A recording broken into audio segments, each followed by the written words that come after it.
প্রথমত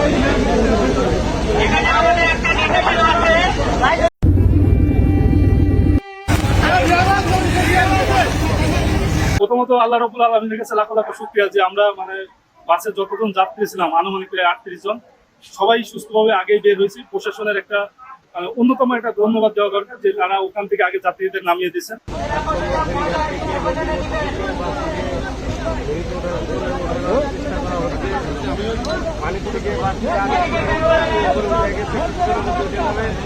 বন্ধুরা, একই দুর্ঘটনার পুনরাবৃত্তি ঘটলো দৌলতদিয়ার 7 নম্বর ফেরিঘাটে। আবারও একটি যাত্রীবাহী বাস ডুবে গেছে। আপনারা জানেন এর আগে একটি বাস ডুবে 26 জনের প্রাণহানির ঘটনা ঘটে।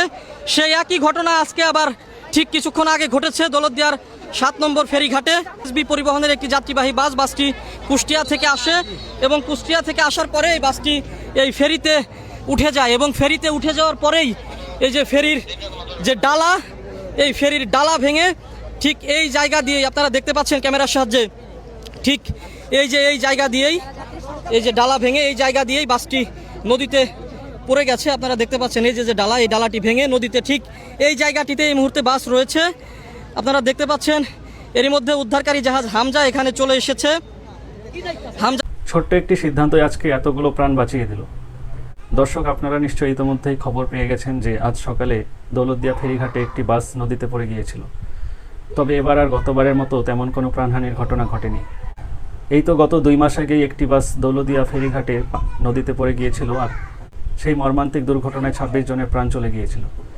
কিন্তু আজকে কোনো প্রাণহানির ঘটনা ঘটেনি, কারণ প্রশাসন বাস ফেরিতে ওঠার আগেই সকল যাত্রীকে নামিয়ে নিয়েছিল।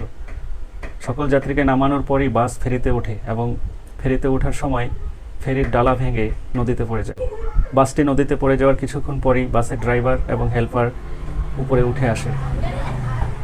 তো এই ঘটনার পর সেই বাসে যে সকল যাত্রীরা ছিলেন তারা আল্লাহ তাআলার অনেক শুকরিয়া আদায় করেন এবং তারা প্রশাসনেরও প্রশংসা করেন, কারণ প্রশাসনের এই একটি উদ্যোগের কারণে আজকে তাদের প্রাণ বেঁচে গেল। না হলে হয়তো আজকে তাদের সঙ্গেও সে একই ঘটনা ঘটত, যে ঘটনাটা 2 মাস আগে সৌহার্দ্য পরিবহনের যাত্রীদের সঙ্গে হয়েছে। তবে উদ্বেগের বিষয় হচ্ছে যে বারবার কেন এই ধরনের ঘটনা ঘটতেছে।